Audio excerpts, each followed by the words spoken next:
Welcome to Europe video podcast. We are excited to launch this series, which we will be posting on our social media platforms. Exactly, Teresa. In these conversations, we will address the future of Europe's sustainability policies and the external dimensions of the Green Deal.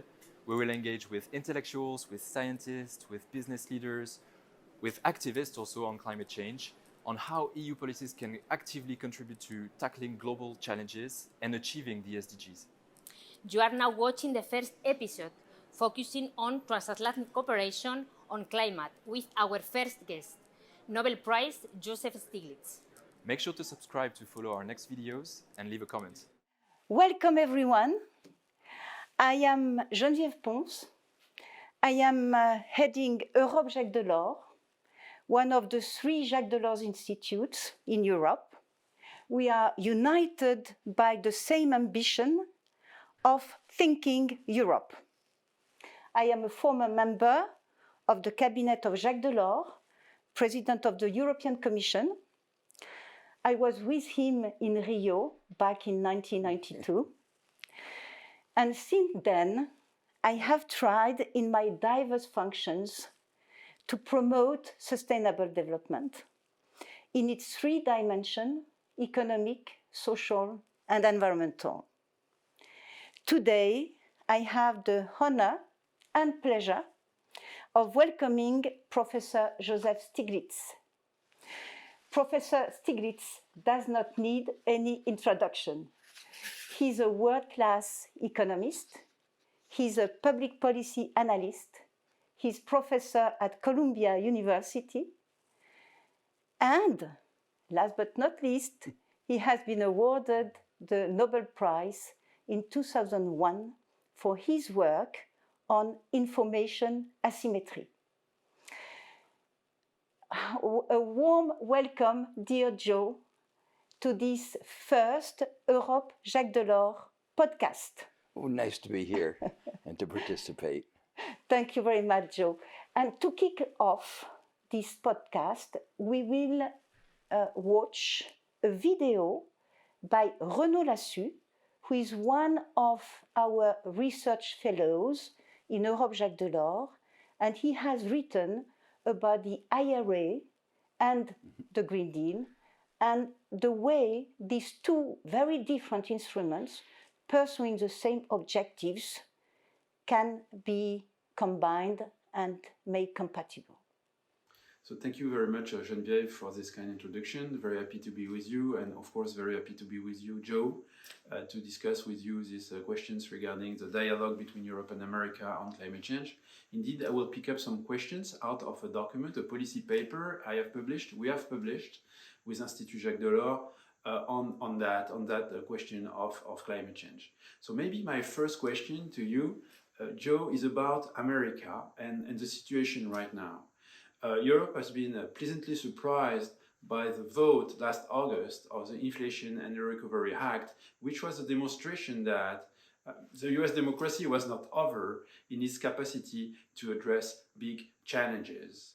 And then we realize that it's not only the federal state which is moving forward, but maybe that it's the demonstration that the US society as a whole was moving forward, that the business, that the local actors, local players, states were also moving forward. So my first question to you, if I may, is about that. What is exactly the situation in America? What might be the next steps? What kind of coalitions locally can we expect when we consider America from Europe?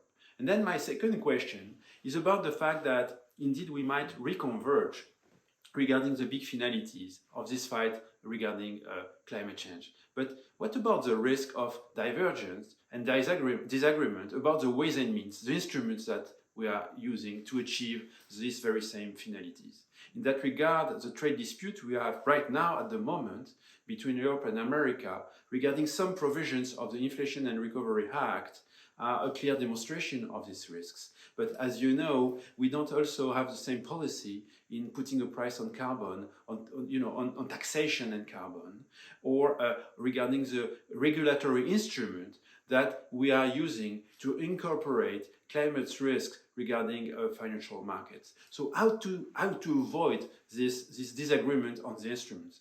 And finally, in doing so, how to keep in mind that we have also to reach out to other players, to other actors in the rest of the world. How to avoid a scenario where, in a way, it would be the West versus the rest. So a lot of very interesting questions, and so we would be extremely happy to get your take on that regarding these big questions. Thank you very much. Okay, so now that we have watched the video by Renaud Lassus, I will start by the first question. Given the political situation in the US, do you believe that the green turn made by the Biden administration has a future? Yes, very strongly. You have to remember that it was a compromise. It was not what we wanted as Democrats and people who were concerned about climate change. It was not ideal. But we succeeded in getting some Republicans, some people in the center to agree. And that's the flaw, that it had to be a compromise. But the positive side is that it makes it itself a more sustainable program. So I'm not worried about a reversal. And in fact, I'm optimistic, partly because young people in America, like in Europe, understand climate change. Some of the older people don't, but the younger people do. So that generational shift, which is inevitable, will, I think, make this turn towards green really permanent. And you don't fear the coming back of Mr. Trump and its effects? Listen, we all worry about the coming back of Trump, what it would do to American democracy, what it would do to the global democracy. So yes, we worry about it. But I think there are enough checks and balances in our system. Our political gridlock is the disadvantage is that it's very hard to do anything. The advantage is it's very hard to undo things. So if you remember, President Trump said he was going to get rid of Obamacare. He failed. Yeah. And that was the signature thing that he wanted to do in his first term. Yeah. I don't think he will be successful, even if he got elected, God forbid, in undoing this turn towards the green that the United States undertook in the IRA Act. Excellent. I must say that the example you have taken about the Obama administration is reassuring. And do you believe, like Renaud Lassus, that there is room for a better EU-US cooperation on climate policies? Yes, I do. I think it's been a little bit unfortunate. Some of the provisions in the IRA were Buy America, Made in America, are very protectionist. Yeah. And I hope Europe will understand that that was part of the price that had to be paid to get anything through. And as you say, better having us move in this direction, the largest move in this kind of industrial policy that we've ever had.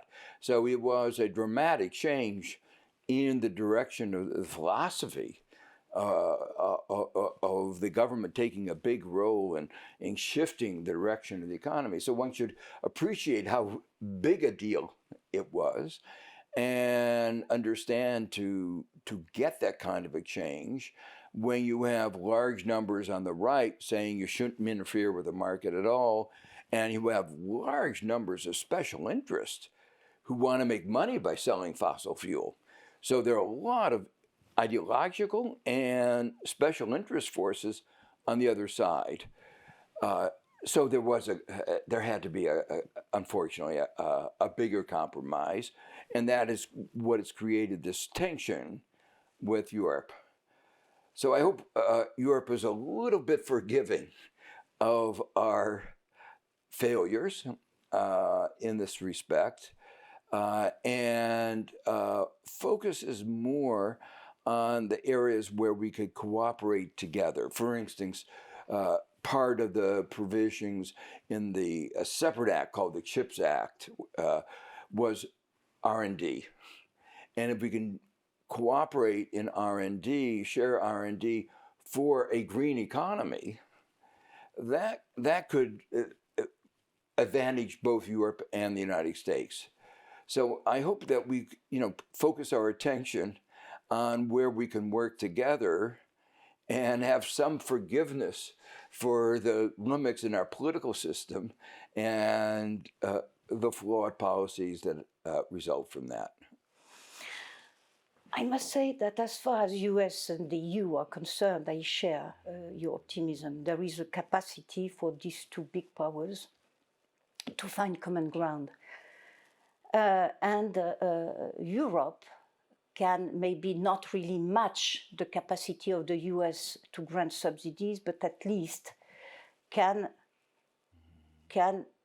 invent regimes, state-aid regimes, that will approximate the US ones. However, and I know that this is dear to your heart, however, there is a big possibility that the developing world suffers even more from these two policies because they do not have the fiscal capacity to match the EU and US regimes.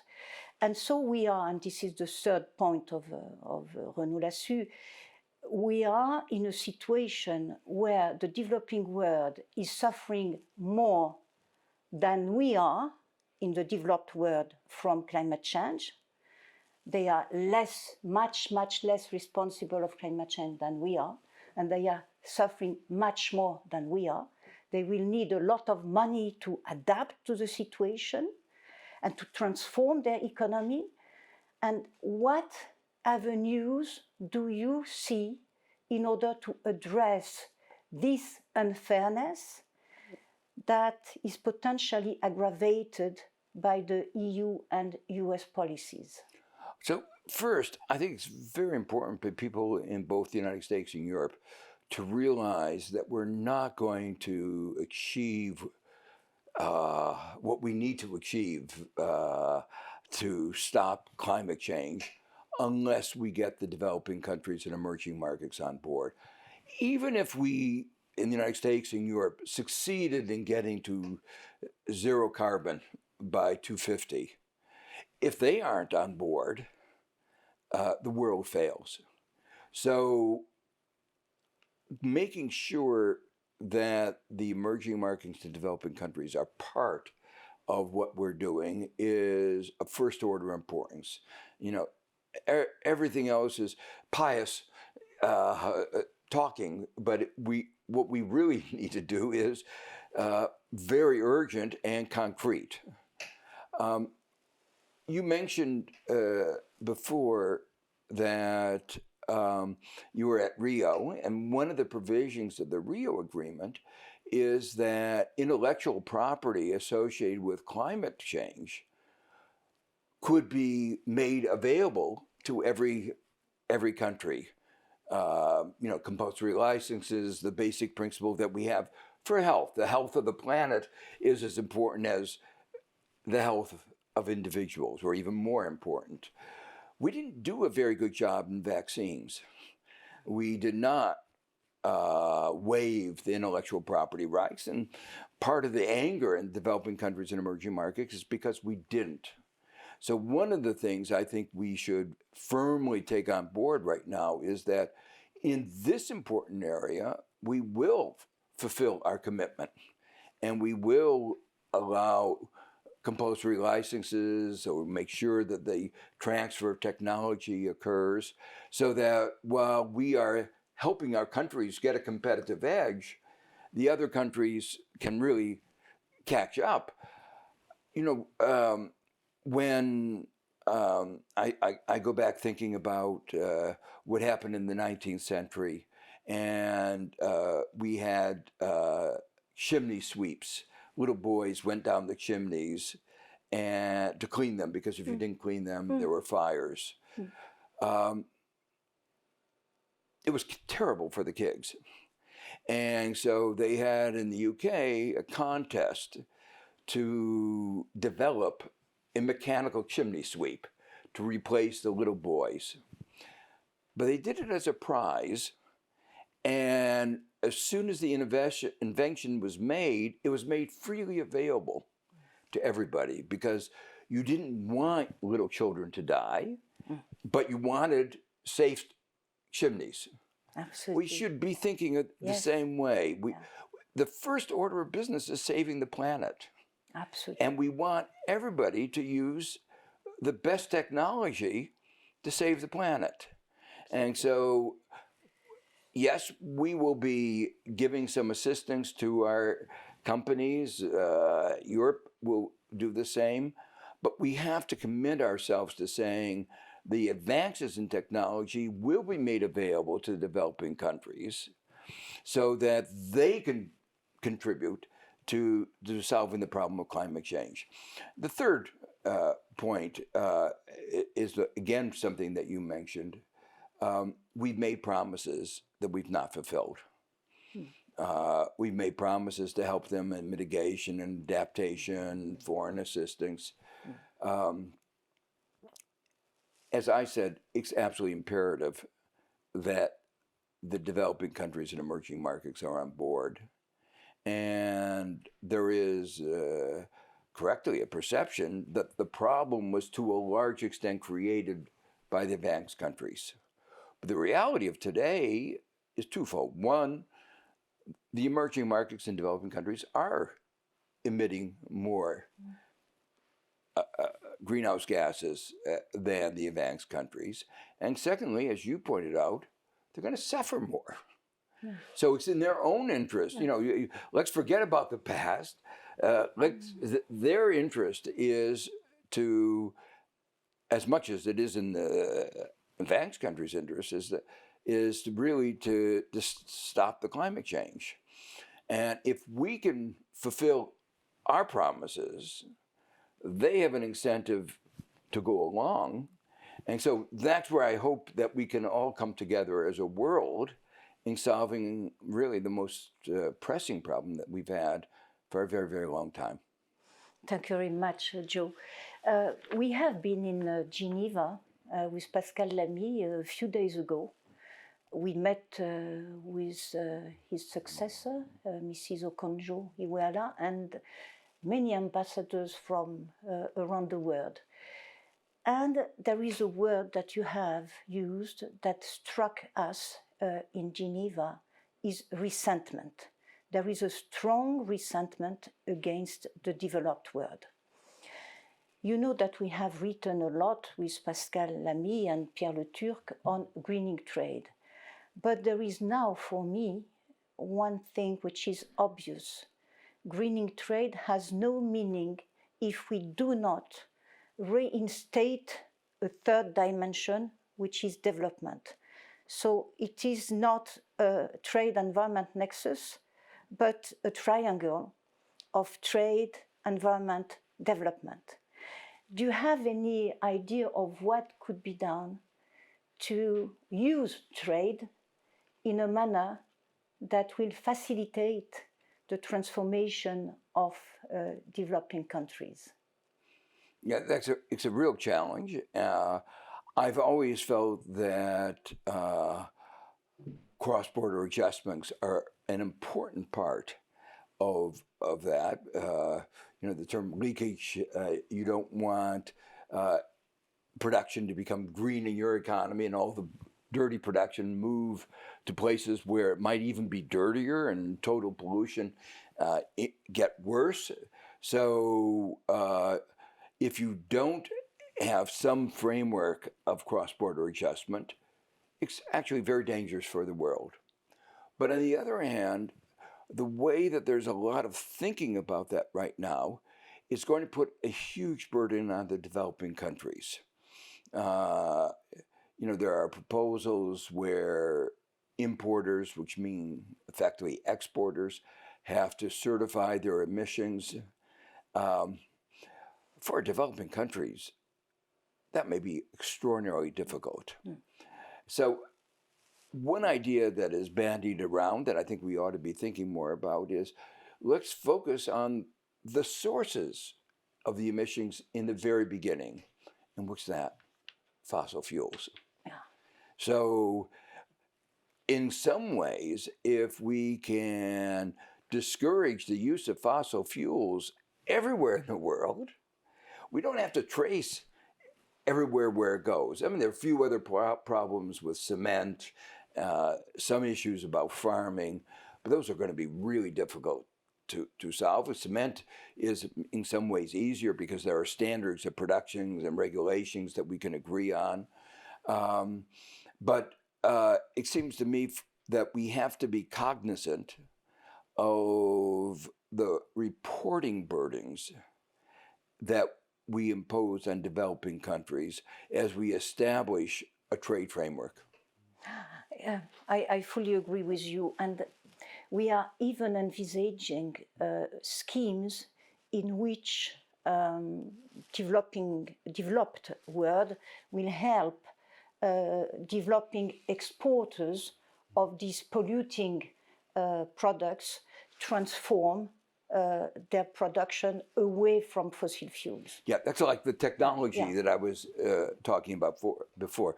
Technology transfer is going to be of first order importance. And that change, it requires a change in mental framework, because the advanced countries have treated their technological advantage as their main asset, as opposed to cheap labor, which was the main asset of developing countries. And now we're asking the developed countries to share that asset with developing countries. Well, it is a big ask, but on the other hand, the consequence of not doing that is a disaster for everybody. Absolutely. So now, since 1992 at least, many of us are dreaming of a sustainable world and of combining in a better manner economic, social, and environment dimensions. What for you would be a manner to get there? You have already given some answers, of course, but what would you put on top of the list of things to do? Yeah, at a high level, I think this is a modest change. We have to change capitalism. Very modest, very modest. The basis of 20th century, 21st capitalism is short-sightedness. Yeah. And if you're dealing with long-run problems, you can't be short-sighted. And of course, climate change is a long-run problem. People say, oh, we're not going to see it for 20 years, 30 years. We're seeing it actually already, but that kind of short-sightedness is a real impediment. We've been experiencing in the United States recently many other manifestations of this kind of short-sightedness. We've had the second largest bankruptcy of a bank. Mm-hmm. And that was because of the short-sightedness of the Republicans of saying we don't need regulation. Yeah. You would have thought after 2008, we learned you need banking regulation. Absolutely. And they said no. Right. It was special interest, ideology, and half of the startups in the United States depended on that one bank. They couldn't make their payroll. Yeah. And our regulatory framework was not adequate to the moment. That's just one example. In the pandemic, we wound up with shortages of all kinds of things. And we went back and why did we have this shortages? Short-sightedness. Yes. I used a metaphor to describe some of what was going on. We were building cars without spare tires. Yeah. People said, well, you don't have a flat tire very often. Yes. Yes. But when you have a flat tire, having a spare tire makes a very big difference. So we didn't manage risk. We didn't see into the future. And all these issues that we've been talking about, political, social, environmental sustainability, are about looking into the future and assessing the risks that our societies face. Thank you very much, Joe. Thank you you. for all of this. It was a real pleasure and honor to have you with us today, and hope to continue this conversation, for instance, in Alpbach at the European Forum. And maybe in that occasion you will tell me, how can we do to obtain that finally short-sightedness disappears? I look forward to it. Thank you very much, Joe.